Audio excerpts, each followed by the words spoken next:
As you can see here, at the time, there were four different fires. There was initially right here, this is Lahaina. There was a brush fire that started here, and it was totally put out. And then all these other fires started going. These here in Kula were very strong fires that required all of the firemen from this whole area to come and join to fight these fires. We also had a large fire here in Kihei, also, just in my backyard. But what really happened though here in Lahaina really started happening around sunset. And that's when all of a sudden the winds flared up and this fireball just started going through the entire town.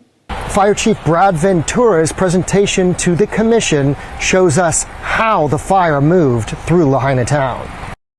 Up in this area, 1500 hours, our units were on scene, this area. By 1522, it had gone from the initial starting area to, it jumped the highway and it was headed down south. By 1538, in this area here, we had multiple structures on fire already. 1627, it had already gotten below Honopi'ilani Highway. Now remember, just like many of these large disaster fires and wildfires that are wind-driven, it doesn't mean that everything in between those last 2 points was completely consumed yet.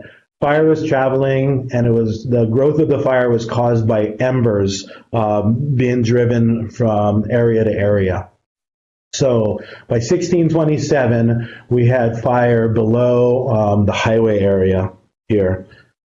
By 1727, over towards the cannery down below Kahoma, we had roofs of buildings on fire that was reported to us. And then later, by 1900, Puamana area, the Shaw Street and Front Street near Shaw was fully engulfed. And then later in the evening, Wahikuli, this area about 2133, that's when the homes were impacted on the north end of Wahikuli, at the very top there.